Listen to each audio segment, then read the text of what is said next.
Magandang umaga sa inyong lahat. Magandang umaga din po!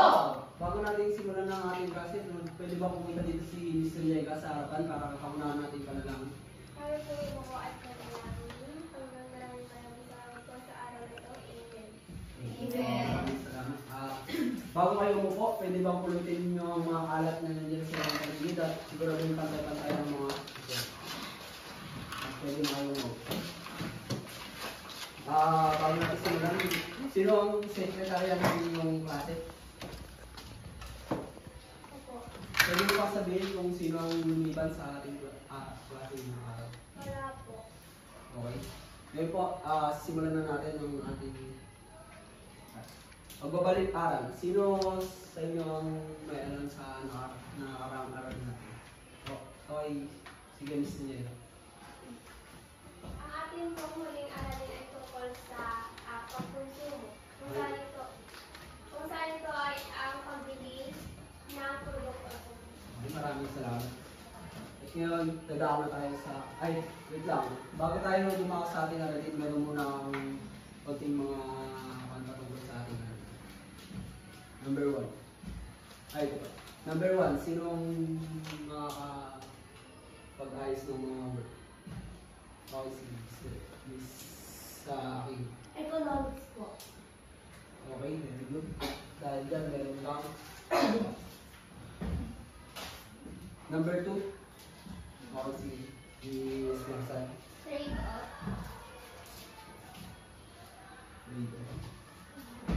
Okay, very good. Number 3. Sige. Macroeconomics. Oh, Macroeconomics. okay, nice. Macroeconomics.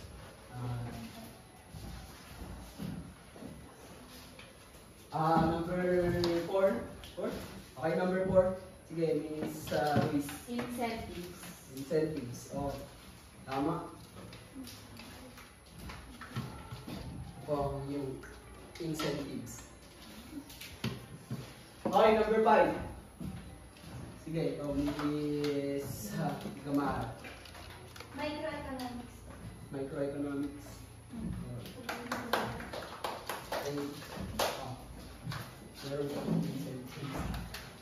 Okay, siguro naman alam nyo na ang ating mga tatalakayin ngayon. Sa ating ginawang activities, sa palagay nyo, ano yung tungkol saan yun? Okay, sige. Tungkol po sa iba't ibang knowledge ng economics o yung mga types po ng economics. Okay. Sa tingin nyo, ano ang tatalakayin nating alamin ngayon? Okay, sige, Miss Gulay. Base na rin po sa mga ipinakita din na pinasa sa screen din po sa mga PowerPoint. Sa tingin ko po, pumapasok po ito sa economy. Okay, sa inyong palagay, bilang isang mag-aaral, paano nyo may papakita yung pagpapahalaga sa economics? Okay, isa lang. Sige, Mr. Carrasco. Mapapahalagahan po natin ang economics sa pamamagitan ng pag-aaral nito. Okay, thank you. Okay, ito. Dito na tayo sa kahulugan ng ito. Ay, ito pala. Bago tayo magpunta doon, dito muna tayo sa mga tiyak na diary. Sa pagtatapos ng aralin, ang mga mag-aaral ay inaasahan na pwede nyo bang basahin? Natutukoy ang kahulugan ng economics. Nasusuri ang mga saklaw at dibisyon ng economics. Nakagagawa ng isang video na nagpapakita ng mga hakbang na kanilang isinasagawa sa pang-araw-araw na pagkonsumo sa kanilang tahanan. Okay, maraming salamat. Dako na tayo sa ating aralin. Dito tayo sa kahulugan ng economics. Okay, mga kahulugan ng economics ayon sa mga iba't ibang ekonomista. Unang-una si Paul Samuelson. Ayon sa kanya, ang economics daw ay isang pag-aaral na upang makagawa at makapagpamahagi ng produkto sa kabila ng kakulangan natin sa yaman. Okay, dito naman tayo kay Lionel Lionel Robin. Siya ay isang ekonomistang British. Ay sa kanya, pag-aaral daw ay tungkol sa alokasyon ng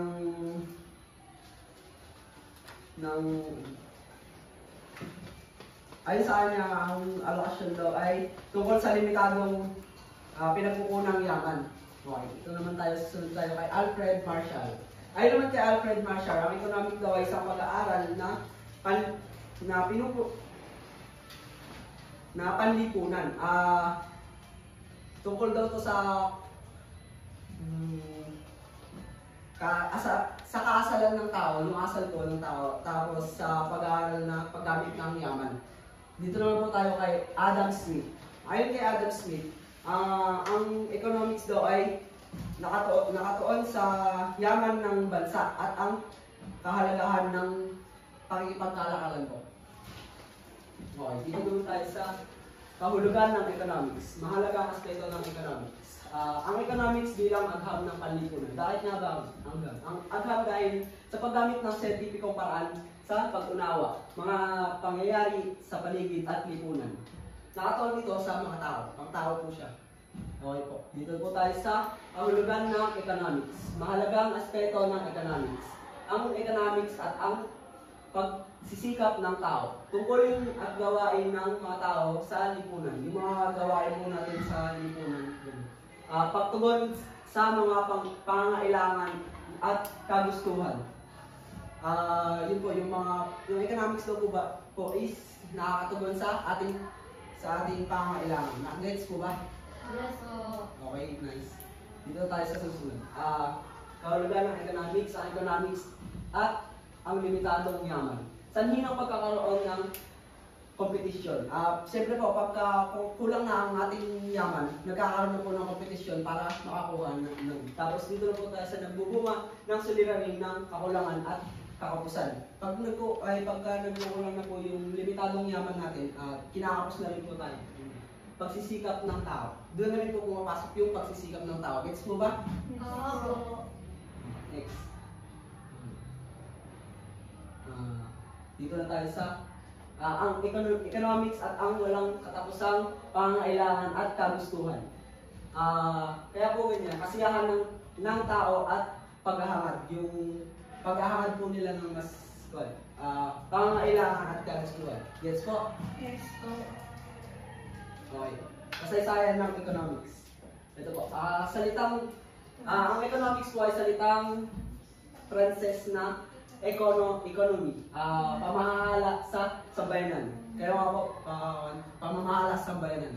Pamamahala sa sambahayan. Sambahay. Galing po sa salitang Grego na oikonomiya o oikonomos. Oikonomos means tahanan at nomos means pamamahala. Okay, pakibasa nga. Ika-17 siglo. Wala pang formal na pag-aaral ng economics. Economicus. Sinulat ni Xenophon. Unang sumikat ang economics sa Greece. Nakatuon sa pamamahala sa tahanan at paraan ng pamumuno ng leader noon. Okay, noong ika-17 na siglo po, wala pa pong formal na pag-aaral sa economics. Diyan naman po pumasok si Xenophon na sinulat po siyang aklat na tungkol sa economics na means o economicus. Unang sumikat po ang economics sa Greece. No, at nakatuon po sa pamamahala sa tahanan at paraan ng pamumuno ng leader noon. Next po. Panahon nila Aristotle. Pakibasa na lang po. Panahon ni Aristotle at Thomas Aquinas.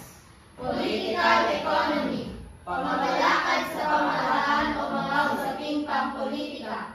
Marso 9, 1776. Nilabas ang aklat ni Adam Smith na An Inquiry into the Nature and Causes of the Wealth of Nations. Adam Smith, ama ng modernong ekonomiya. Ayan po. Noong panahon po ni Aristotle at Thomas Aquinas, wala pa pong, ang pan po lang pala po nila noon, ang alam pa po nila sa economy ay political economy. ang pamamalakad po sa pamahalaan o ang usaping pangpolitika pala po. Kaya po, nung Marso 9 po, 1776, inilabas ang aklat ni Adam Smith na an inquiry into the nature and cause of the wealth of nations. Ano po yung aklat na sinulat niya? An inquiry into the nature and causes of the wealth of nations. Tapos po, si Adam Smith din po ang ama ng modernong ekonomiya. Gets po? Oo. Ayan po. Dito naman po tayo sa umusbong ng ibang teorya. Kasi mga teorya po ito. Unang-una po kay Thomas Robert Malthus, teoryang Malthusian relasyon ng pinag-uunang yaman sa paglaki ng populasyon. Dito naman po kay David Ricardo, teoryang comparative advantage o teorya ng kalamang paghambing. Okay, next po kay John Maynard Keynes, The General Theory of Employment, Interest, and Money, taong 1936. Nagpakilala ng ideya sa macroeconomics, ama ng modernong macroeconomics. Siya po yung nagpakilala ng macroeconomics o yung pangkalawakan po, at siya rin po yung ama ng macroeconomics.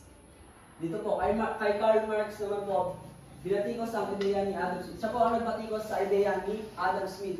Ang pamahalaan daw po ang may hawak ng may gampanin upang mapantay-pantay po ang distribution ng pinagkukunang yaman. Siya rin po ang nagpakilala ng ideya na communismo. Okay, dito na po. Mahalaga ang konsepto sa pagsasagawa ng matalinong pagdidesisyon. Okay, dito po. Trade o. Pakibasa nga po. Lahat po.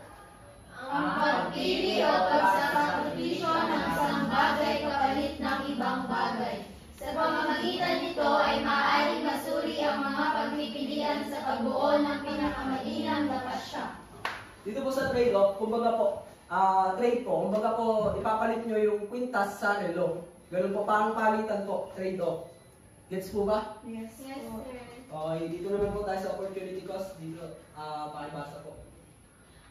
Ang tumutukoy sa halaga ng bagay o ng best alternative na handang ipagpalit sa bawat paggawa ng desisyon. Dito po sa opportunity cost, kumbaga po, kumbaga po, naggawa ka ng bahay. Ano po ba yung magandang ipalit para doon sa kumbaga po, nagpagawa ka ng bahay. Doon po sa nagawa, ano po kaya yung magandang ibigay nyo para kumbaga parang incentives, gano'n. Gets po ba? Yes, po. Sige po. Pakibasa po. Tumutukoy sa insentibo o pakinabang na inaalok ng mga gumagawa ng produkto at serbisyo na nakakapagbago sa ating mga desisyon. Ayan po. Sino pong gustong mag-explain o may idea po ba kayo tungkol dito? Kung wala po, okay lang. Ako po muna. Dito daw po sa incentives, kumbaga po, may ginawa ka. Yung kapalit po, yung para po mapunan yung sa ginawa nyo, yung kapalit po na ibibigay nyo dun sa gumawa, sa servisyo po na yun. Sino po gustong magbigay ng other na example? Wala po. Ulit, sir. Dito po sa incentives, kumbaga po, ako, nagagawa ako. Tapos may pinagawa ka sa akin. Para makuha mo yung pinagawa mo, may kailangan kang ibigay. Discount. Discount po. Pwede po yung discount. Hindi discount. Iba pa po yun. Okay, sige, Mr. Carrasco. Pwede ka bang magbigay ng example? Ang nakikita kong example dito ay kung saan bumili tayo ng isda. Dahil marami yung isda na binigay nila sa atin, binigyan din natin sila ng bigas. Hindi lang excluded pa dun sa bigas yung bayad na pera. Okay, maraming salamat. Very good. Thank you. Okay, naiintindihan naman na siguro, no? Yes. Ngayon, tatawag tayo sa pang-apat. Ang cardinal thinking. Basta pakibasa po. Tumutukoy sa kalagdagang pakinabang o gastos na iniisip ng tao na makukuha niya mula sa gagawing desisyon. O, Yun nga po, kumbaga po, nagpagawaan ng bahay, tapos ang nagbigay ka po ng kalabaw doon sa naggawa ng bahay. Tapos ngayon po, yung nagawa ng bahay, napaisip kung sapat po ba yung binigay nyo doon sa paggagawa niya ng bahay. Kung sapat ba yung kalabaw lang, gano'n. Pwede niyang dagdagan, gano'n. Gets po ba? Okay. Ayun, dito na. Gawain number 2. Sagutin mo ako. Okay, sino gusto sumagot? Number 1. Sige, Miss Natates. Babasahin ko po. Okay ba sa inyo? Kailan inilabas ang aklat ni Adam Smith na An Inquiry into the Nature and Causes of Wealth and Nature? Ano po, March 9, 1776. Okay, very good. Wow. Dahil dyan, meron kang pop-up. Next. Okay, sige, ni Sonyega. Ito ay pagbili o pagsasakripisyo ng isang bagay kapalit ng ibang bagay. Trade off po. Okay, very good. Number 3. Sige, sa... Kung ang ibig sabihin ng oikos sa salitang Griego na oikonomos ay tahanan, ano naman ang ibig sabihin ng nomos, pamamahal? Okay, very good. Fire. Thank you. Next. Other hand po? Wala po. Okay, sige. Miss Gamara. Ito ay pakinabang na inaalok ng mga gumagawa ng produkto at servisyo na nakakapagpabago sa ating mga desisyon. Incentives po. Okay, very good. Tama. Next. Sige, Miss Gulay. Sino ang sumulat ng O economicus. Economicus? Okay, very good. Tama. Next, panganin. Sige, Miss Marsal. Ito ang tumutukoy sa halaga ng bagay o best alternative na handang ipalit sa bawat paggawa ng ito. Opportunity cost. Okay, very good. Next, Miss Aquino. Ikaw nga po, pakibasa yun, pakisagot po. Sino ang awa ng modernong macroeconomics? Si John Maynard. John Maynard Keynes. Okay, very good. Makinig po. And last, sige, Miss Luis. Ito ay tumutukoy sa karagdagang pakinabang o gastos na iniisip ng tao na makukuha niya mula sa gagawing desisyon. Ito ay marginal thinking. Okay, very good. Tama. Ang gagawin niyo naman. Sorry kayo po sa akin. Thank you. Ito po yung mga sagot. Next, dalawang saklaw ng economics. Okay, pakibasa nga po. Microeconomics, ang pag-aaral sa maliit na unit ng ekonomiya. Micro o maliit. Halimbawa, gawi o kilos ng mga consumer at producer. Presyo, demand, pabilihan, supply, organisasyon ng negosyo. Okay, ang microeconomics po ay ito lang po yung maliit na pag-aaral ng ekonomiya natin. Okay, very good. Next po, pakibasa. Macroeconomics, ang pag-aaral sa malaking unit o kabuuang ekonomiya. Macro o malaki. Halimbawa, pambansang kita, national income, gross national product, gross domestic product, aggregate supply and demand, utang panlabas, palitan ng piso sa dolyar at iba pang currency, kawalan ng trabaho, kalakalang panloob at panlabas. Okay, very good. Ang macroeconomics po ay yung pangkalawakan. Opposite po siya nung microeconomics. Okay, guys, yun po, di ba? Oo. Alam niyo naman yun, di ba? Yes, Okay. sir. Next tayo. Division ng economics. Okay. Una, ang production. Okay, basa po and bigay ng konting idea. Okay, sige. Miss, Production. Tumutukoy sa paglikha, paggawa o pagbuo ng mga hilaw na material. Dito po, ito yung proseso kung paano binubuo yung isang produkto mula sa raw material papunta sa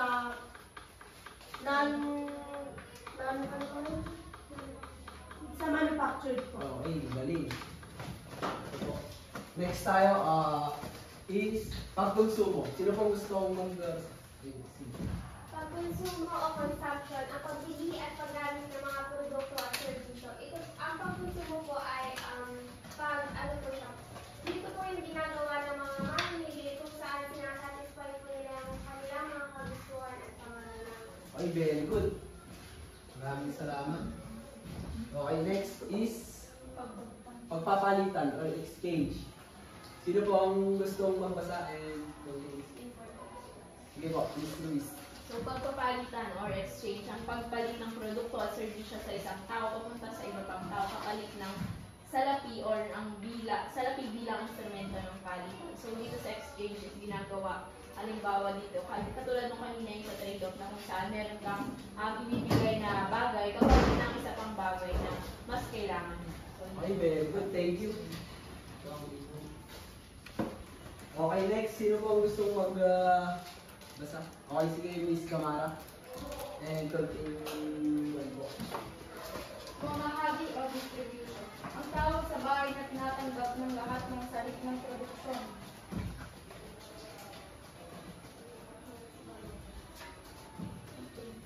Ano na lang ako din, sir?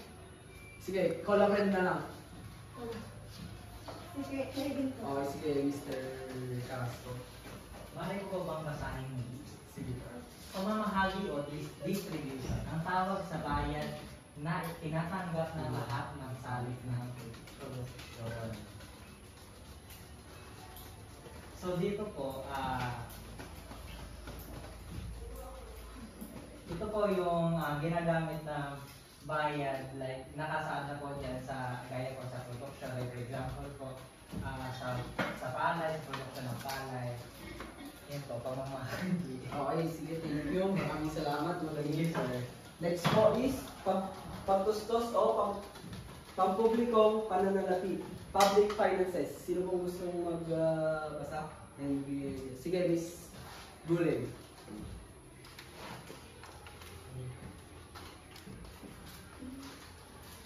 Pagtustos o pangpubliko. Pananalapi. Or public Finances. Finance. Ang pagbibigay ng pampublikong serbisyo ng pamahalaan mula sa kanilang kita. Dito naman po tumutukoy ito sa salitang pampublikong pananalapi. Halimbawa po dito ay yung mga service na halimbawa yung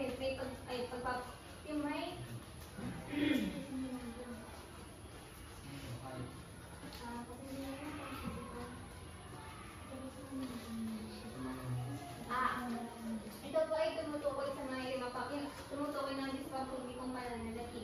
Ito yung bibigay ng mga kita na nagmumula sa mga pampubliko. Halimbawa dito sa may mga gobyerno. Okay, very good.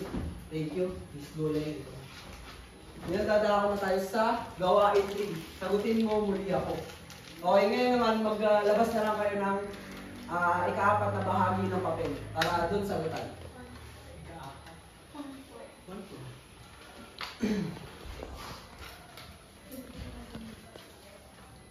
Ito po ang number 1.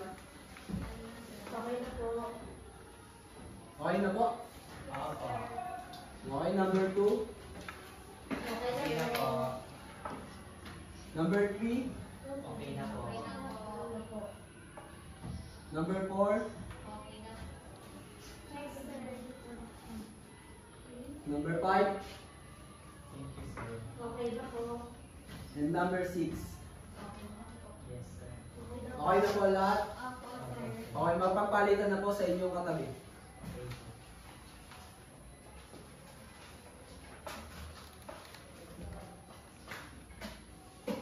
Okay na po?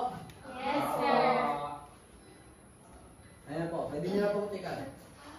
Perfect. Wow, ang galing mo naman. Yun ang perfectong katabi ko, sir. Hindi ko siguro. Okay, sino nakakuha ng perfect score? Okay, sige, pakibigay na dito sa harapan.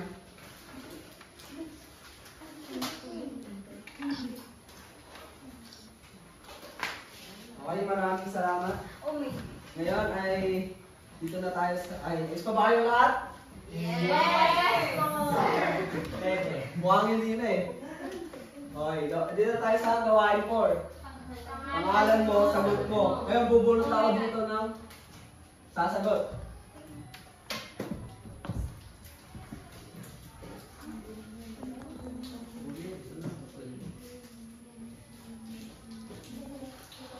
Okay, si Miss Gamara. Ang unang nabunot. Pwede mo bang basahin at magbigay ka ng...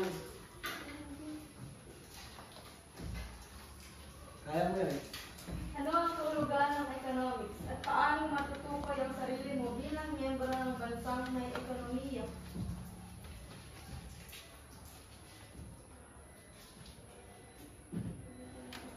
Sariling opinion lang po yan kahit.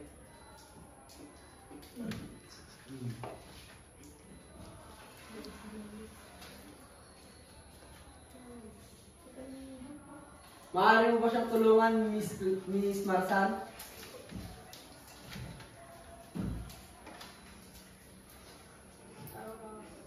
Ang kahulugan po ng economics ay ito yung mga limitadong pinagkukunang yaman ng mga tao na kung saan is ito yung tumutugon o upang mapunan yung mga pangangailangan at kagustuhan ng mga tao. So, matutukoy ko yung sarili ko bilang miyembro ng bansang may ekonomiya dahil ako bilang isang tao is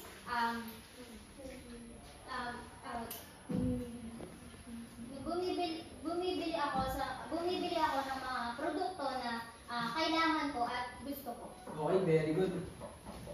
Pwede mo po. Thank you. Pangalawa, bubunot ulit tayo. Ang pangalawa ay si Mr. Carrasco.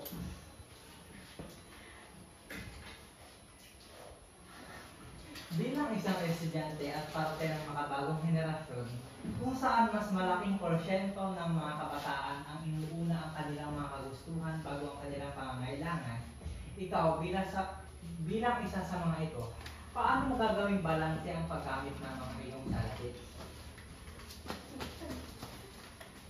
So, alam naman po natin na karamihan po sa henerasyon ng is, yun nga po, mahilig po sa mga bagay-bagay. So, siguro po sa pamamagitan ng pag-iipon. Salamat po. Okay, very good. Magaling. Thank you, sir. Okay, pangatlo. Miss Nartates. Sa paggawa ng matalinong pagdidesisyon, narito, pumapasok ang trade-off, opportunity cost, incentives, at marginal thinking. Bilang estudyante ka pa lamang ngayon, anong isang bagay bukod sa pera sa handa mong ipagpalit sa isang bagay na kailangan mo bilang isang estudyante? Siya. Bilang estudyante ka pa lamang ngayon, anong isang bagay bukod sa pera? Wala. Bibigay po ako ng example. Kumbaga po ikaw, may quiz kayo. Meron kang ballpen, dalawa. Tapos yung katabi mo, walang ballpen, pero meron siyang papel. Pwede mong ipahiram yung ballpen mo, kapalit ng papel na bibigyan ka niya ng papel. Isang basic na example. Upuan na lang para may ano. Okay, sige, very good. At dahil dyan, itong yung... Okay, mahusay kayong lahat. Gawain 5 na tayo. Ipakita mo. Okay, po. Ngayon, igugrupo ko po kayo sa 6.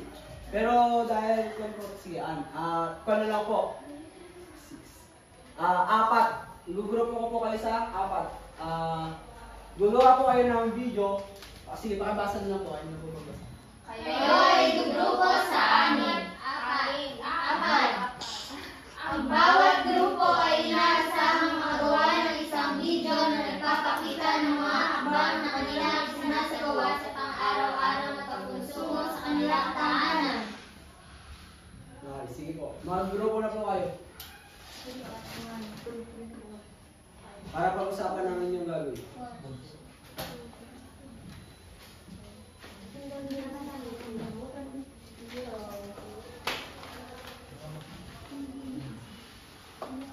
Okay, very good. Ngayon, okay na po. Bumalik na po sa itong mga upuan. Very good. At ngayon po, dadako na po tayo sa pang-6 na gawain. Sagot mo, sulat mo. Kumuha po ulit kayo ng ika-4 na bahagi ng papel at magsasagot po. Number 1. Ay, basahin po muna pala ang Sagutin mo ang mga kanunuan at isulat sa ika-4 na bahagi ng iyong papel. Matapos ang mga tanong, meron na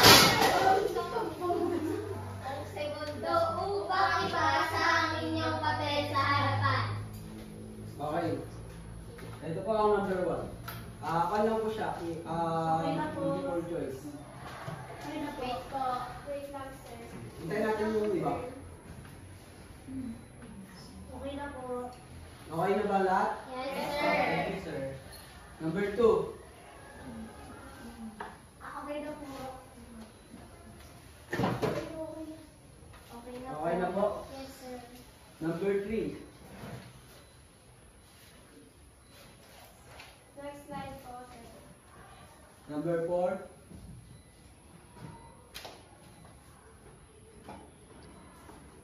Okay na po. Okay na po. Number 5.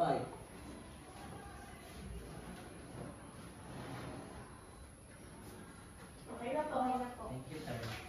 Okay. I-exchange ng papel. Ay, pasa na lang pala. Tao na lang ang mag-check para mas mabilis tayo.